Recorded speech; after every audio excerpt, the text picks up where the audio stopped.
you, everyone. Thanks a lot to the HFSP for the privilege of their funding and the opportunity to talk. And I'll thank them more at the end. But for now, I better hose straight in to the bacterial flagellar motor. So we live in a blessed time where we have now molecular structures of almost every component of this rotary nanomachine. It can rotate 5 times faster than a Formula 1 engine, it can build itself, and it helps most bacteria swim to where their lives are on average better. Most of my team work on this stator complex, which is the engine which pushes the rotor around. And this nice animation from the Zhu lab at Zhejiang University shows us one of the reasons I said blessed time is these structures of the stator units only really came around in 2020. And so our model now for how this works is we have a rotating nanomachine that actually rotates to drive the big rotor. So within the rotating nanomachine is an even smaller rotary nanomachine. This is probably the consensus of the field now. We have a pentamer that rotates around a dimer unit in that stator complex, MOT-AB. And the subject of today's talk is going to take you through our HFSP team's work in this area. So we first tried to say, well, what kind of hybrids can we make? We know a bunch of different stators exist. Can we chop bits together and make something new? The big question behind our grant was like, well, what was the ancestor of this? What was the first stator? How did that wheel behind the wheel emerge? Getting away from just stators, I'm going to talk a little bit about flagellar motor in generally. How old is it? How diverse is it? And then I'm going to talk in an abstract sense about motility. So like, what conditions does it arise? And I know that's a lot to get through, so I better get cracking. So the work on the chimeras, this is work where Pietro Redoni has a poster. The numbers are from your online program. It doesn't mean much, so you might have to go and find it, but I think it's like 5, 7, and 35, something like that. The fast version of all of this is, again, in this blessed time, we now have atomic structures of about 4 of these, ZOR-AB, XBBD, GLDMN, POM-AB, so things that aren't stators, but they're all very close homologs. We tried very hard to make chimeras. We made quite a few B chimeras, we and others, but nobody's really made a very good A chimera yet. So you can have a look at that work or talk to Pietro, but the take home from this is it's actually quite hard to chop them together. Even if you know the structures, it's not easy to put the bits together in the right way to get them to work. And by work, I mean rotator motor, which means that the bacteria will swim. So what about the ancestor of the stator complex? Well, something we'd never done before and that we learnt during this HFSP collaboration was ancestral sequence reconstruction. It's quite an old technique, but it's become more hot again recently because we have better sort of abilities to synthesize genes and do sort of synthetic biology. But in the same way that you generate a phylogeny with a set of multiple sequences, and you say, what's the most likely phylogeny that would explain that diversity I see in the present?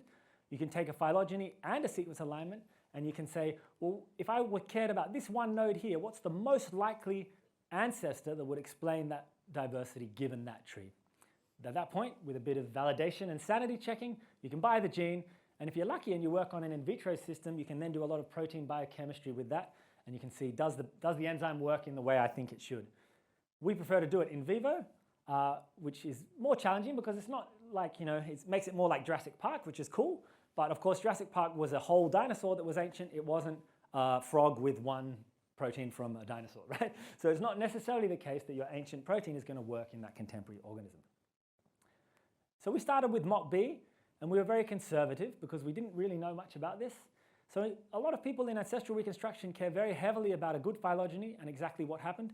We sort of did a coarse phylogeny, fired a shotgun at the phylogeny, and made all these ancestors, and luckily for us, all of them worked. Now I keep saying worked, inspired by our bird presenter. I realized I had nothing other than phylogenies and protein structures in this talk, and I thought that was a bit sad. So I need to at least show you some bacteria swimming around. That's what we mean by works. We track them, we go, you're fast, you're slow. We can also hold them down by their tails and watch them go round and round and say, how well do you go around when we change the buffer? And we can also stick beads on them. We can change the size of that bead. And we can also use gold beads and magnetic tweezers. So that's not as sexy as a flying bird, but it's as sexy as it's going to get for you guys today. So back to phylogenies, which I know you really all wanted anyway. So we showed with MOT-A, we could do not very good phylogenies, but we could do much better reconstructions. And at this point, we had not everything work, which ironically is very good for us. So 4 things worked, and 4 out of 10 worked. But by having some things work, when I say work as in they made a bacterium swim, and some things not work, we could say, well, what's in common with the working and the not working? And that's what we've labeled in red here. We've labeled conserved regions that are conserved across all the working ones. So that allows us to say, Well, maybe we're not the best at saying what existed in ancient history, but we can use this as a tool to generate new potential candidates for function and learn about the structure-function relationship. What we've most recently done is better phylogenies, and I guess that's kind of what we're trying to do over and over again. We did a much better search for more and more of these homologs. So we're looking more widely for these, and we've seen a really nice clading of the flagellar clades. So that's TGI 4 and 5, torque generating, so they power flagellar motors, and the homologs which are generic, which don't power flagellar motors. So once we have some confidence in this separation, we can examine them structurally, and we can say, well, what's different in the structures here? What sort of things do we see more in, or only in flagellar clades, and we don't see them in non-flagellar clades? So we can take that logic further and further, and we can define modules or motifs in the structure, and we can start to see, for example, that all our flagellar ones have this box-like motif, and they also have this torque-generating interface here, and our non-flagellar ones don't. So we as humans can recognize these patterns, but we want to get more robust methods of doing this. And ultimately, what we want to get towards is finding this ancestor, right? So we can do ancestral reconstruction of our non-flagellar and our flagellar ones. And as you might expect, the ancestor of our flagellar one has the motifs that we've declared are important. But we kind of want to get at this one, like what came before these, and then they then diverged, and what was the ancestor of all the flagellar ones? So that's work in progress. We're finding more and more homologs. And along the way, we're also developing new techniques in phylogenetics, including structural phylogenetics. So Nick and Caroline have a poster here, and Nick's giving a teaser talk later. This is based around a fold-seq structural alphabet. So one of the techniques that you may have heard of, and I will talk about it a bit, if you represent structure as a set of letters, that's quite a handy set of characters, and you can then say, well, how do these characters evolve? What are the rates of evolution of structural features? You can do it just with structure, or you can do mixed models. Talk to Nick if you'd like to learn more, but these are techniques that allow us to include things that don't have high sequence homology, but we would want to include in our phylogenies. All right. So I don't have a picture of a nice rotating, beautiful, this is the ancestor. That would be great. That's the work in progress. But I'm going to change tacks to how many different flagellar motors there are out there. And I'd like to shout out, not myself, this is from Morgan Beebe and Jorg Hochberg, the late great Craig, and Francesco Pedacci. So that was a group funded by the HFSP in the same year as us to do amazing work in the flagellar motor. This paper came out last week, and Morgan and others are some of the people who've really shown how many different flagellar motors there are out there. I'm sure if they were here, they would be presenting this work. So, we've studied it for 50 years, but it's mostly E. coli, Salmonella, Campylobacter, Helicobacter, but there's many more species than that. So we wanted to go and find them all. Others had done this before. Most of them were looking at very well-curated genomes. They only want particular genomes that are quite good. We took 10,000 genomes, we went through, and then we used structural techniques to say, well, is that structurally what we might expect a flagellar protein to look like? Ultimately, we could remove false positives with a very coarse sequence search in order to say, more confidently, this thing has that many flagellar genes. With a bit of care, well, actually that's good enough. With a bit of care, we were able to get a nice bimodal distribution. So this implies that this whole cluster of things that has 10 or so flagellar genes probably doesn't have a whole flagellar motor. And this cluster of things that has 40 or so genes probably does have a flagellar motor. So you might expect that these things are all motile or have flagellar motors, and these things are non-motile. We tested that against the data set, and we were able to build a classifier. So you can take a new genome and say, are you motile or not? And we're also able to show that actually you don't need to use all 50 genes. You can do that with only a couple.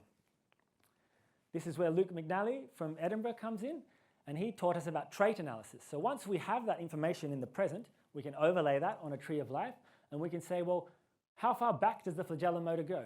We confirmed what others had shown, that the last common bacterial ancestor probably had a flagellar motor, but we can also examine which parts of the tree of life flagellar motility was lost.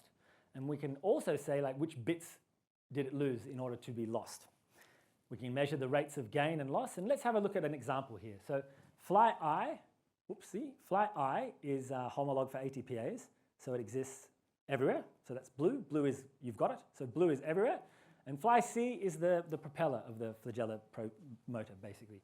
So you might expect naively that fly C would be the most correlated with motility, and you'd be right. The logic there is that it's got a high energetic cost to build the long propeller, but if you don't have that gene or an equivalent, then you don't have a propeller, so why would you need the rest of it? But in any case, this correlates very, very strongly with motility, so this overlays to known motile species or species that have 50 genes, and non-motile species that don't, and it looks very different to fly I. So fly I is more prevalent than fly C, and if you look at the status, so mot A is that dimer, and mot A is the pentamer that's going round and round, and mod B is the dimer that's the stalk. They look pretty much the same but slightly different, but we can see areas that are like present, so they have mod A homologs, but they don't have Fly C and they don't have a flagellar motor. So why do I care? That would be a fair question. But ultimately, we can break it down into sets of classes, and we can look at exactly what you have and don't have when you're motile or not. And we can shout out to this paper. This is possibly the first, but definitely did a very good job of telling you what the last common bacterial ancestor looked like. We quantified the rates of gain and loss as well, so we can see when do you lose, how often do you lose specific genes, and build up a hierarchy. What's the most important gene? What we showed is that Fly C alone is a very good coarse classifier for motility. So ultimately, if you have a new genome that you've assembled and you look for Fly C, if you don't have a propeller homolog, you're probably not motile from the flagellar motor. But of course, you'd actually start thinking about, well, why would you lose motility, right? Maybe you lose motility because you gain another type of motility. That's a convenient hypothesis. It's not super testable because there's not that many other types of motility that we have access to, but that's the type of thing we're exactly looking at now. And we want to correlate that with environment, temperature, other things that you might imagine. We've looked at how often you lose it. We want to look at when you lose it and why you lose it. So in the last section of the talk here, I was going to talk about the modeling work, which is also based in Edinburgh. And this is another poster. So Lucy has a poster here. And this is an interesting thought experiment. It certainly pushed me outside my comfort zone. The only analogy I had was for something called habitability in astrobiology, which I liked, because we haven't found much life out there, right? So what people look for now is like, what are the parameter spaces in which life could have existed or could evolve, the habitability zone. So likewise, what's the kind of motilability zone? I just made that up on the spur. That's why it wasn't so silky smooth. But yeah, what are the parameters under which motility could arise? So abstracting that to the most abstract, it's just a diffusive benefit with an energetic cost. If you model that, what are the settings where we have a stable point? So if motility emerges, it'll reach this stable point beyond which you won't get more motility because you have more energetic costs. If you want to play with this model, you can play with it in Lucy's nice Shiny app. And what we're trying to do is really, this is a variant of an invasion model. So in this, you have a mutant arising that's suddenly motile with some energetic cost. What's the parameters that allow you to explore that? And what's the role of relatedness? Our hypothesis was microbial systems where they have a lower relatedness would be more likely to evolve motility. Our simulations agree with that, but our sort of phylogenetic data so far doesn't agree with that. So we're still working on it. So I'm happy to take questions. I'd like to thank everyone. This is a photo we took, including Briata, who's not in the team, but he looks very good, so well done. This is the team in Sydney. Not everyone is here, but I thought, we always discuss all these things. It looks like the names are chopped up. That's one of those font formatting things, so you might have to decrypt them. I'd like to thank the team in Auckland, the team in Madison, Wisconsin, the team in Edinburgh, and some others. And I would like to thank the HFSP again. I've talked to some of you over the time about this, but I think we should acknowledge that young investigator grants in our team, just amongst the PIs, we had like 6 children born from application of grant to now, and COVID. So that's a lot of people disrupted by COVID with small children at home. And I think that's probably a common experience with the young investigators generally. So I appreciate the flexibility of the HFSP and also the opportunity to work on cool stuff with cool people. So thank you very much.